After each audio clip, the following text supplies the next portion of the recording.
Last time out in the ANDRA drag racing series, Zappia continued his scintillating form at the Australian Nationals. Kapiris gets that light, but that gap opens up by Zappia at half track is hard to deny there. What a win for the Fuchs Lubricant team. And a 5.76, again, just head and shoulders above the rest of the field, John Zappia. With only 2 rounds remaining, the most successful driver in top Doorslammer racing is edging closer to a 9th championship crown. However, his opposition have converged again at Calder, hoping to hunt down and exterminate Zap's racks.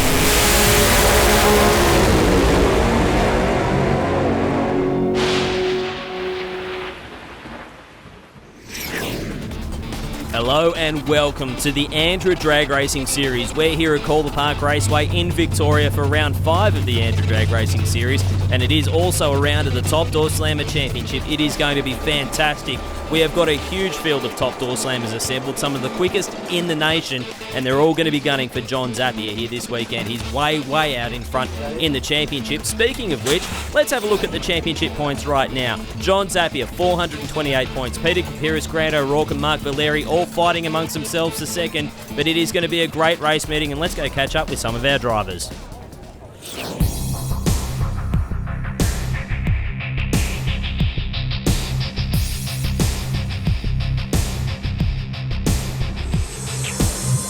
Basically a whole generation has missed out on drag racing, so it's good to be back at Calder Park. The track's still, not as good as some of the other tracks, but everyone's got to get down the same racetrack, so it's a matter of applying your knowledge and getting down the racetrack. The start line is as good as anywhere in Australia, but once you progress down the racetrack, it deteriorates a little, whereas the other tracks are stickier and you can put down a lot more horsepower. Oh, it's always good to be back here. I mean, the weather's not really with us, it's very overcast, but it's good to be here. I think everyone's struggling with the conditions. Like I said, the track probably hasn't come round as good as it should have. About 60 feet, gets a bit slippery out there, but the weather's not too bad. Hopefully the weather holds out, but the track is a bit slippery today. The setups are changed by your timing curve, the amount of fuel, and clutch slippage. So there's a recipe, and everyone basically varies that recipe to get down the racetrack. A bad racetrack, you take horsepower away. A good racetrack, you put more timing, and it goes in increments of tenths of seconds. So you might put horsepower in at half a second or 0.8 of a second. So it really depends on the racetrack and the feel of the driver and what he thinks and what the crew chief thinks. You tried, obviously different ratios in the gearbox, different clutch settings. Yeah, I mean, there's a lot to play with. This is only the second time I've raced at Calder. The track is a little bit run down, though in saying that, it's got plenty of bite and start line, so we're going pretty well off the hit. It's just as we get into second gear, it's getting a little bit, car's getting a little bit loose, and there's a bit of a transition there which put us out on the first run. It got us a bit sideways, but which made me had to get off the accelerator. But other than that, it's not a bad track. Well, everyone's around the 5.1 zone, so it won't be unheard of for the cars to go to 4.9. So 4.9, 5.0, you should see those times. We'll obviously try for 4.9.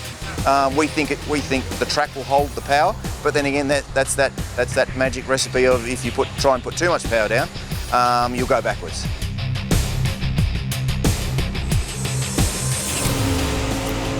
So we're going to have a look at some qualifying highlights now as Paul Cannulli straps into his car, and strapping into the commentary box alongside me, Dave Carter. It's going to be a great event, this one, Dave. G'day, Rusty. I do like to see some quick cars with swinging doors, as you can see here. That is the key of the top Doorslammers. These cars very far away from what you would see on the streets, but still opening doors based loosely around a car chassis. It's going to be some serious racing. Absolutely. Let's have a look at the highlights from qualifying now. Rob Taylor on the far side of the racetrack. Mark Valeri driving for Maurice Fabietti alongside him. And Rob Taylor way out in front. 5.14. Great run for him. Takes him straight to the top of the tree provisionally. Tony De Felice on the far side. Peter Kapiris, one of the championship contenders. Problems for Kapiris and a 5.23 for Tony De Felice. Good run for the part-time racer. Jeff Gradden blowing the tyres straight off out of staging here with Paul Cannulli rocketing off towards the traps, and a bit of a scare there, but managed to keep it off the wall and head through to elimination. That's a big moment for Paul Cannulli there. Experience showing through. Kept it off the concrete and is good for eliminations. Grant O'Rourke and John Zappia now two of our championship protagonists here. And Grant O'Rourke rolls the beams. That is a massive, massive moment. He shook the tyres anyway, but John Zappia legs it on through. A solid run for him. And, well, he is going to be down the qualifying list a little bit with that one. Let's have a look at the Top Door Slammer qualifying results as it shook out. Grant O'Rourke, your number one qualifier courtesy of a previous run. Rob Taylor in second. Jeff Graydon, Tony De Felice, John Zappia back in fifth. Mark Valeri, Paul Cannulli and Peter Kapiris rounding out the top 8 for High Tech Oils. So we are set for a start in eliminations here this afternoon. It is going to be a good one. Under threatening skies, though, it is going to be a little bit of a problem, I think, the rain at some point today, but we'll take it as it comes. Dave, it's a good field, the Top Door Slammers here, but a few surprises thrown up in the qualifying list. John Zappia and Peter Kapiris particularly a long way down the list. Yeah, I mean, those guys are right out in front on top of the ladder with hardly any points separating the guys in second, third and fourth. So in round one, O'Rourke up against Kapiris and De Felice against Zappia will be some ones to watch, along with Taylor and Cannulli. And Jeff Graydon up against Valeri, who's looking to make that bump up onto the championship podium. First matchup of the first round of racing, it is going to be John Zappia, the 8-time consecutive national champion in the Fuchs Holden Monaro. Interesting burnout there. Not a lot of smoke. Must be very cool conditions out there at the moment. And he will be alongside Tony De Felice in the De Felice Homes Camaro. Now, interesting fact about Tony De Felice, he actually does race GT cars as well, circuit racing GT cars. Has driven in the Bathurst 12-hour over the last couple of years and is a very, very committed team owner. But nice to see that the passion for circuit racing can also cross to drag racing as well. Tony's been a drag racer for a long, long time, and it's great to see him back out here at Calder Park Raceway. Yeah, you often see that rivalry come up. I mean, the drag racers saying if you can do a corner, you're going too slow, and the guys in the circuit taking away from the talent it takes to steer these extremely high-powered cars in what looks almost like a straight line, but definitely is not from behind the wheel. Well, there's no other car that I know of that picks up the front wheels and takes away your steering, so that's one tick in the column for drag racers. But anyway, this is going to be a great race. Zappia way out in front on as far as the championship goes at the moment. But as far as Tony De Felice goes, he's a bit of a smoky here. He's got all the horsepower in the world. He's got some very, very smart guys behind him. This car was built by Murray Anderson, who's one of the absolute gurus of chassis building when it comes to Top Door Slammers. So that car's got all the goods. It's got all the go-fast bits. Can he knock off the jam? Zappia getting the light benefit there, and it looks like De Felice left behind the line, but big smash across the centre line there. Headlight gone out of the front of Zappia's Monaro. What's gone wrong? That's crazy. Tony De Felice smoked the tyres right at the hit of the throttle. He was out of this race for all money. You can see straight up in tyre smoke, left the screen. Keep your eye on John Zappia. Usually that car is really well behaved. He went a 498. It was a great run, but he hit the centre line. Instant disqualification. The championship leader, the champ, is out of here in the first round of racing. That's a massive moment. It's an interesting comparison of that safety style. De Felice getting right off the throttle there and probably driving himself out of being side by side that tail-slapping Monaro across the line. Yeah, discretion, the better part of valor there for Tony De Felice, just coasts on down the line, and he does the right thing. He gets the win, but keep your eye on John Zappia's hands here. He's got a lot of input into the steering wheel, but not quite enough to keep it in his lane. The car didn't look as violent from the inside, but it certainly went over that centre line. Instant disqualification, and unfortunately for John Zappia, he's out of here. But what it does mean, this man, Mark Valeri, is that he's going to have a big, big chance to make up some ground in the championship chase. Yeah, currently sitting at 4th position, Valeri, but only within maybe 10 or 20 points of 3rd and 2nd position. So he's got some climbing to do if he can get past Jeff Graydon in that beautiful looking Sigra rolling stock components Hemi-powered Chrysler, making a mean noise as it idles its way back to stage there. Certainly a race to keep an eye on. And Mark Valeri, the Holden Trade Club CV8 Monaro, this is a tough car. His first season driving this car for Morris Fabietti, and Morris has I guess he's done the right thing as far as he's concerned. He's stepped out of the car. He's had a few issues around driving it with his back, and he said, you know what, Mark is a good driver. I've known him for a long time. He's plugged him into the seat here, and I think that this partnership is really starting to pay dividends. You know, they're sitting in the top 5 in the championship at the moment. Still a few rounds left to go in the championship as well. So certainly with all the potential in the world, their first season, and they're already punching way above their weight. So I think that's going to be a good one to watch. Larry nailing the light there, and again that right lane shooting out in front with a great green light and a very quick time there, 5:09.1 with Graddon left on the line there with issues. Yeah, battle of the Sydney Siders, and Mark O'Leary gets out in front. 007 on the tree. That's just a bad job of red lighting. I say that with my tongue firmly planted in my cheek. Mark is a great driver, but 007 is almost psychic on the Christmas tree. And at 5:09 in the end, it's a good run. Not quite in the fours where we saw John Zappia running on that disqualified run, but still a good pass straight down the centre of the lane. A good confidence builder for Mark O'Leary. Watching Graddon in that left lane having similar smoking issues to De Felice earlier on makes me question whether that left lane is just a little bit sticky. That's 2 right lane wins we've seen in a row. Sorry, whether it's a bit slippery in the staging area, but Rob Taylor will be the one to prove that for us now. Yeah, well, Rob Taylor's got a good history at this track. He managed to run his first 5-second pass over the quarter mile very, very recently. Congratulations to him and the team on that one. A 5:99, I think it was, but this is a different deal. We're running over 1,000 foot, and he's taking on one of the big hitters of this championship, Paul Cannulli, in that Duster. I personally think one of the coolest body shapes that we've got in this field. But Paul Cannulli, he will not want to sneeze here because Rob Taylor will be there to take the goodies. You stole that off me, Rusty. That Plymouth Duster, hands down, my favourite looking car as well. What a beast.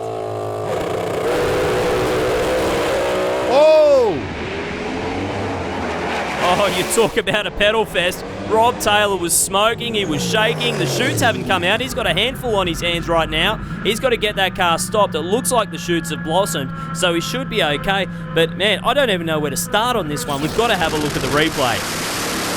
Cannulli got out, shook the tyres a little bit. By that point though, Rob Taylor was up on 2 wheels, almost over the centre line, gives it a couple of stabs, still spinning the tyres and fishtailing his way across the finish line. In the meantime, Cannulli's over in the other lane, trying to keep his hands full and trying to keep that car in his lane. Man, drag racing's easy, just go in a straight line, easy as that. I see you're getting a little bit burnt by the earlier comments about circuit racing there, Rusty. I didn't say anything. No one could doubt the talent it takes these guys to get through there. Looks to be a little bit of slipperiness at half track, and I mean, these guys are really struggling to get that power down, and what a bunch of power they've got. Absolutely, and it's a little bit humid today as well. That's the other thing to keep in mind, and the more humid it is, obviously the more water that you've got in the air, and sometimes some of that air and the dew can just sit on the racetrack a little bit, make it a little bit hard to get it hooked up, and you know, that's just the way it goes sometimes.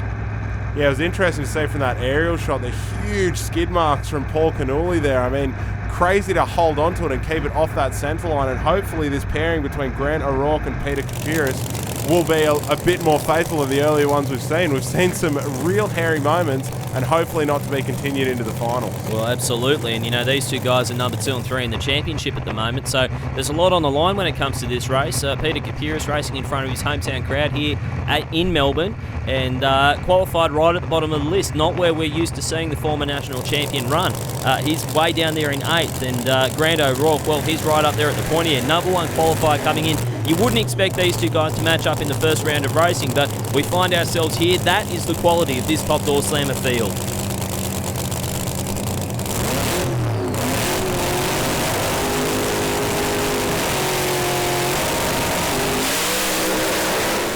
Few staging games going on there between Kapiris and O'Rourke, but it looks like O'Rourke well and truly out in front there. Issues again in the left lane for Kapiris. Yeah, not sure what happened for Kapiris there. It looked like he had to pedal it and maybe picked up the front wheels, but Grant O'Rourke, this was basically a picture-perfect pass for him, straight down the centre of the lane.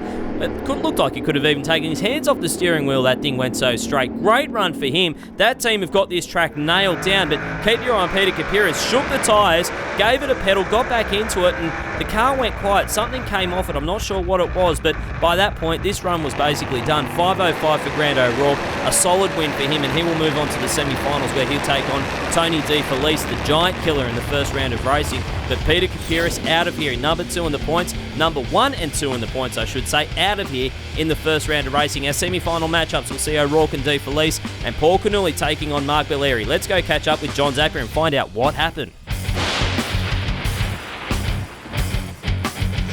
Yeah, I know. It's the car left really well, and I got through second gear, made my first full throttle pass all day, and then just at the last minute it darted left just before the finish line, took out both the finish line cones at 1,000 foot.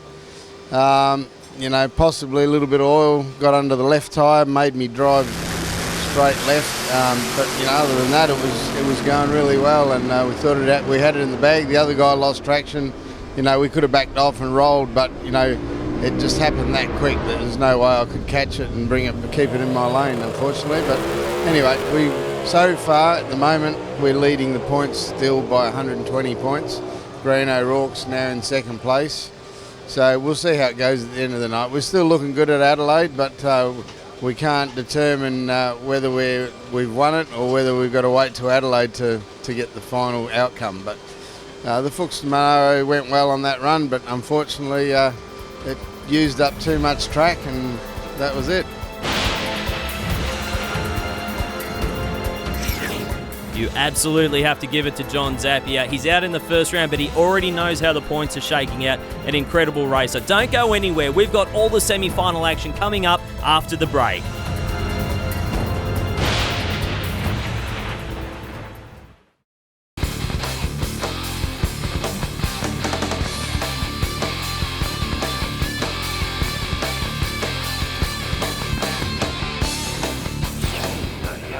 Welcome back to Calder Park here. We've got the semi-finals almost ready to go here in the ANDRA Drag Racing Series. Top Doorslammer is the class that we're looking at today. But I tell you what, this weather is starting to look a little bit sketchy. It's just starting to close in. We haven't got any of the wet stuff yet, but it certainly looks like it might be on its way. Yeah, it's not only a race against the clock, but also a race against the weather to see if O'Rourke and De Felice and Cannulli and Belleri can get through to that final round before conditions close over. I mean, there's already been some serious racing and a few traction issues both at the beginning of the track and half track, with some centre lines crossed and some close calls. So it'll be interesting to see how these guys go as conditions worsen. And the other thing you've got to remember, it completely changes the tune-up as well for the crew chiefs in these cars.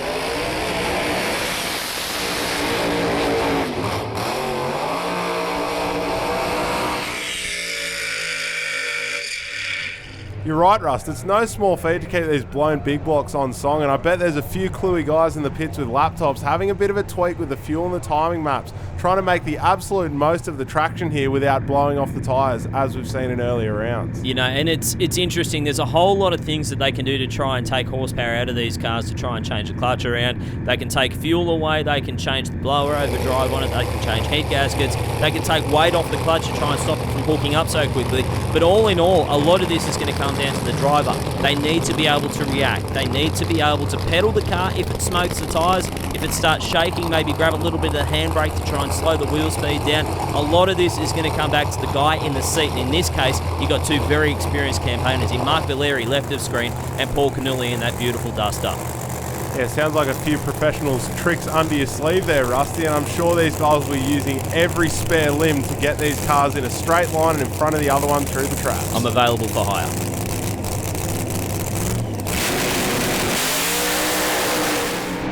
Belleri getting the light there, 0.065, and rocketing away. Yeah, great run for Belleri. Dips into the 4-second zone, a 4.97, first time for the weekend for the Holden Trade Club Monaro. Great job for those guys. Not quite sure what happened for Paul Cannulli here. It looked like the wheel speed might have been a little bit slow straight off the start line, but it didn't shake. It didn't look like it turned the tyres. The butterflies closed, and, well, the car went quiet. Let Mark Belleri zoom on into the distance and take the win. Yeah, a little crab off the line there, but other than that, dead straight. Possibly something on the dash, or maybe mechanical issues caused him to shut off. Ooh, ugly burnout for Grant O'Rourke. You can see how the car just sort of accelerated. Didn't actually smoke the tyres there.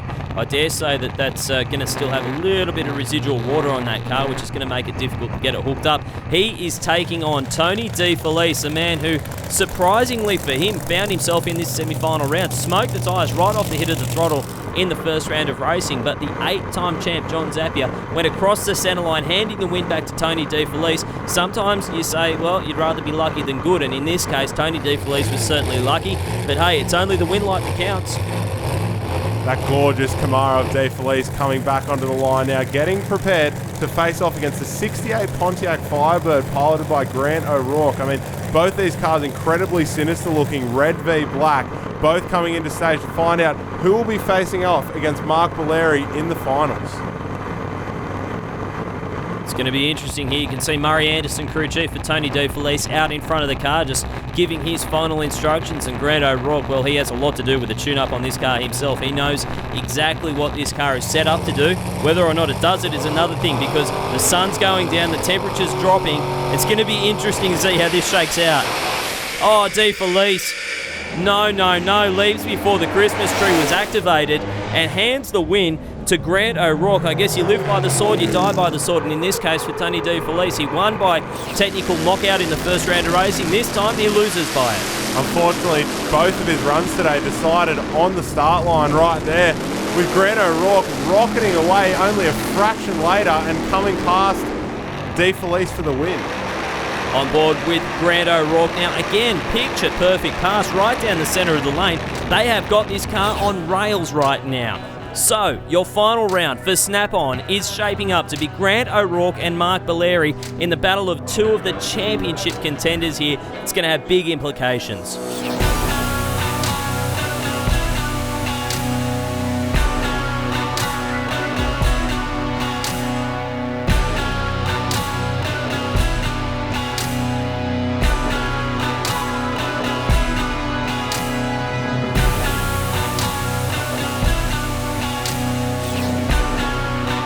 We spoke about the weather a little bit earlier on in the show, and it looks like the weather may have come home to roost here, because there are very, very animated discussions going on here. You can see Grant O'Rourke on screen. He's right off screen. Maurice Fabietti in the middle, who owns the car that Mark Valeri is driving, and Brett Stevens, the competition manager for ANDRA, the governing body here. Now, ANDRA is saying it's a bit cool. We've had a little bit of rain here. We've had to clean up a big, long oil down, and they've basically ruled that the meeting has been completed. So there's a lot going on here because there's championship implications. Let's check in with Mark Valeri. Yeah, there was a fair bit of an oil down on the track, so they were cleaning it up in the process. It started raining, so we didn't really think the track was going to be safe enough for us to go out. And yeah, on looking at the track, I don't think it would have been right. Instead of wrecking two cars, we made the wiser call and said we weren't going.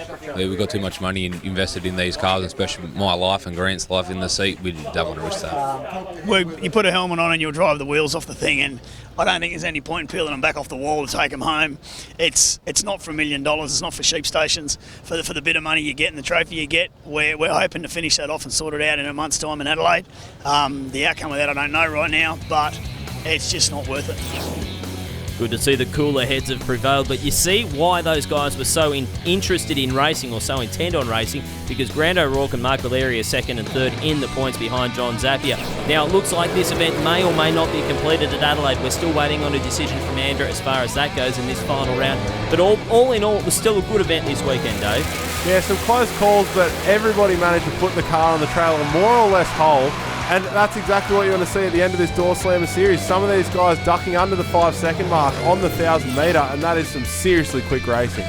Absolutely, and we are going racing with the final round of the ANDRA Drag Racing Series. It is the grand final. It's happening at Adelaide International Raceway down there in South Australia, happening on April 9th and 10th. It's going to be huge. Tickets are on sale now, and that's for the ANDRA Drag Racing Series and also the Summit Sportsman Series. Well, that's all we've got time for on today's show. Make sure you join us again when we're back in Adelaide for the final round of the championship. We'll see you next time.